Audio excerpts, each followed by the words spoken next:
નમસ્કાર મિત્રો, મોસમ સમાચારમાં ફરી એકવાર તમારું સ્વાગત છે। મિત્રો, આજે તારીખ 7/9/2024 વાર શનિવાર છે।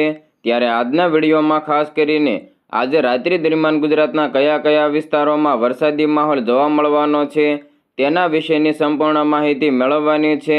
તો આ ઉપરાંત આગામી દિવસોમાં પણ ગુજરાતના કયા કયા વિસ્તારોમાં વરસાદી માહોલ જોવા મળવાનો છે તે અંગેની સંપૂર્ણ માહિતી પણ મેળવવાની છે। તો આ ઉપરાંત ચોમાસું વિદાયને લઈને હવામાન નિષ્ણાત પરેશ ગોસ્વામી દ્વારા જે આગાહી કરવામાં આવી છે તેના વિશેની સંપૂર્ણ માહિતી પણ મેળવવાની છે। તો વાવાઝોડા યાગીના લેન્ડફોલ અને તેની તબાહી વિશેની સંપૂર્ણ માહિતી પણ મેળવવાની છે। તો વિડીયોને અંત સુધી જોતા રહેજો। વરસાદની પળે પળની અપડેટ સૌથી પહેલાં મેળવવા માટે અમારી ચેનલને સબસ્ક્રાઇબ કરવાનું ના ભૂલતા।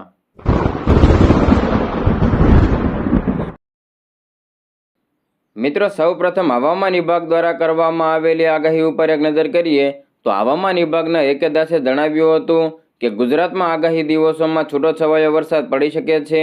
આગામી દિવસોમાં છૂટોછવાયો વરસાદ રહેવાની સંભાવના રહેલી છે। તેમજ ઉત્તર ગુજરાતમાં 2 જિલ્લાઓમાં ઓરેન્જ એલર્ટ પણ જાહેર કરવામાં આવ્યું છે। હવામાન વિભાગ દ્વારા આગામી 10મી સપ્ટેમ્બરમાં અરવલ્લી અને મહીસાગર જિલ્લામાં ઓરેન્જ એલર્ટ આપી દેવામાં આવ્યું છે। તો ગાજવીજ સાથે ભારેથી અતિભારે વરસાદની શક્યતાઓ છે। આજે સાબરકાંઠા, ગાંધીનગર, ખેડા હોય કે પંચમહાલ, છોટાઉદેપુર, વલસાડ, દમણ અને દાદરાનગર હવેલીમાં ભારે વરસાદ પડવાની સંભાવનાઓ છે। તો સૌરાષ્ટ્ર તેમજ કચ્છના વિસ્તારોમાં, ભાવનગરના વિસ્તારોમાં ભારે વરસાદ પડી શકે છે। રવિવારે સાબરકાંઠા, અરવલ્લી, મહીસાગર હોય કે દાહોદ, પંચમહાલ, છોટાઉદેપુરમાં ભારે વરસાદની શક્યતાઓ છે। તેમજ હવામાન વિભાગ દ્વારા ગુજરાતની નજીક બનેલી સિસ્ટમને કારણે વરસાદી માહોલ રહી શકે છે તેવું જણાવાયું છે। મિત્રો, હવામાન વિભાગના એકેદાસે શુક્રવારે ઉત્તર પૂર્વ રાજસ્થાન ઉપર રહેલા સાયક્લોનિક સર્ક્યુલેશનની અસરથી ગુજરાતમાં વરસાદી માહોલ છવાયો છે તેવું જણાવ્યું હતું। તેમજ બંગાળની ખાડીમાં લો પ્રેશર સર્જાયું છે। રાજ્યમાં હવામાન વિભાગ દ્વારા છૂટાછવાયા વરસાદથી લઈને અતિભારે વરસાદની શક્યતાઓ સેવાઈ રહી છે।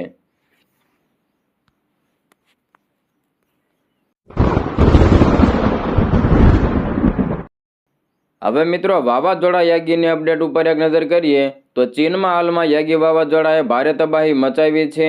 વાસ્તવમાં સુપર ટાઇફૂન યાગીએ ચીનના હેનાનમાં લેન્ડફોલ કર્યું છે। યાગી વાવાઝોડાને કારણે પ્રવાસીઓમાં લોકપ્રિય ચીનના હવાઈ ટાપુમાં જીવન થંભી ગયું છે। 200+ કિમીની પ્રતિ કલાકની ઝડપે ચીનમાં ત્રાટકેલા સુપર વાવાઝોડું યાગીને 2024નું સૌથી શક્તિશાળી વાવાઝોડું જાહેર કરવામાં આવ્યું છે। 1 કરોડથી વધુ લોકોને તેમના ઘરની બહાર ન નીકળવાની સલાહ આપવામાં આવી છે। આ વાવાઝોડાને કારણે 8,30,000થી વધુ ઘરો પ્રભાવિત થયા છે। આ તોફાનને કારણે 2 લોકોના મોત નીપજ્યાના સમાચાર મળ્યા છે, જ્યારે 92 લોકો ઘાયલ થયા છે। મિત્રો, તેણે ચીનના દક્ષિણ પ્રાંતો અને આસપાસના વિસ્તારોમાં એવી પાયમાલી મચાવી છે કે શાળાઓ, બીચ હોટલ, વ્યવસાયો, ફ્લાઇટ અને બોટ સેવાઓ તમામ બંધ કરવી પડી હતી। વધુમાં તમને જણાવી દઈએ કે સુપર વાવાઝોડું યાગી આ વર્ષે હેનાનમાં ત્રાટકનાર 11મું વાવાઝોડું છે। તે શુક્રવારે સ્થાનિક સમય અનુસાર સાંજે 4:20 કલાકે હેમાન પ્રાંતના વર્ટિયન શહેર નજીકના દરિયાકાંઠે અથડાયું હતું। આ સમયે તેની ઝડપ 234 કિમી પ્રતિ કલાકની રહી હતી। મિત્રો, આ અઠવાડિયાની શરૂઆતમાં સુપર વાવાઝોડું યાગી ઉત્તરીય ફિલિપાઇન્સની મુલાકાત લીધી હતી અને તેનાથી ઘણો વિનાશ થયો હતો, જેને કારણે વાવાઝોડા સાથે ભારે વરસાદ નોંધાયો હતો। આમાં ઓછામાં ઓછા 100 લોકોના મોત પર નીપજ્યા હતા। તો ચારે બાજુ માત્ર તબાહીના દ્રશ્યો દેખાયા હતા। લોકો દોરડા વડે ઘરો ઉપર પડેલા વૃક્ષોને હટાવતા જોવા મળ્યા હતા। તો ચારે બાજુ માત્ર કાદવ અને કાદવ જ દેખાતો હતો। મિત્રો, ન્યૂઝ એજન્સીના જણાવ્યા પ્રમાણે સુપર વાવાઝોડું યાગી મારતાની સાથે જ હેનાનના પાવર ફેલ થઈ ગયો હતો, જેને કારણે પ્રાંતના 8,30,000 ઘરોને અસર થઈ હતી। વિદ્યુત પુરવઠા વિભાગે 7,000 સભ્યોની ઇમરજન્સી ટીમની રચના કરી છે, જે પરિસ્થિતિ અનુકૂળ થતાં જ રિપેરિંગ કામ શરૂ કરશે। મિત્રો, શુક્રવારે રાત્રે 2,60,000 ઘરોમાં વીજળી પુનઃસ્થાપિત કરવામાં આવી હતી। સુપર વાવાઝોડું યાગીના આગમનથી એવું લાગે છે કે જાણે હેનાનનું આખું જીવન સ્થગિત થઈ ગયું છે। વધુમાં તમને જણાવી દઈએ કે સુપર વાવાઝોડું યાગીના આગમનની ચેતવણી જાહેર કર્યા પછી તેના દરિયા કિનારા અને ભવ્ય હોટેલ્સ માટે પ્રખ્યાત આ ટાપુની ફ્લાઇટ અને બોટ, સ્ટીમર, યાર્ડ સેવાઓ બંધ કરવી પડી હતી। 1 કરોડથી વધુ વસ્તી ધરાવતા શહેરમાં તાળાબંધી કરવામાં આવી હતી. હેનાનમાં યાગી અથડાયા પછીનું દ્રશ્ય ઘણું ભયાનક હતું. રસ્તાઓ, મકાનો પર વૃક્ષો ધરાશાયી જોવા મળ્યા હતા. પાણી ભરાઈ ગયા બાદ ઇમરજન્સી ટીમ લોકોને બચાવી રહી હતી. કમર લેવલ સુધી પાણી ભરાઈ ગયું હતું. મિત્રો, સુપર વાવાઝોડું યાગીના કારણે હોંગકોંગ, મકાઉ અને ગુઆન્ડોંગ પ્રાંતમાં શાળાઓ, વ્યવસાયો અને પરિવહન પહેલાથી જ બંધ કરી દેવામાં આવ્યું હતું. તો આ ઉપરાંત વિયેતનામનું એરપોર્ટ પણ બંધ કરી દેવામાં આવ્યું હતું. ચીનના હવામાન વિભાગનો અંદાજ છે કે સુપર વાવાઝોડું યાગી સપ્તાહના અંતમાં લાઓસની સાથે સાથે વિયેતનામને પણ ગરમ કરશે. વાવાઝોડાને કારણે સ્થિતિ વધુ વણસી શકે છે. હોંગકોંગમાં ગુરુવારે 50 ફ્લાઇટ રદ કરવામાં આવ્યા બાદ શુક્રવારે કામગીરી ફરી એકવાર શરૂ થઈ હતી. સુપર વાવાઝોડું યાગી વિયેતનામ તરફ આગળ વધ્યું હતું અને ત્યાં લેન્ડફોલ થવાની પણ શક્યતાઓ છે. વિશ્વનો સૌથી લાંબો દરિયાઈ માર્ગ ગુઆન્ડોંગમાં મકાઉ અને ઝુઆઈ વચ્ચેની ટનલ ખોલવામાં આવી છે. એવી અપેક્ષાઓ છે કે સુપર વાવાઝોડું યાગી ફરી એકવાર પાછું ફરશે અને આ વિસ્તારમાં ભારે વરસાદ પડવાની સંભાવના રહેલી છે.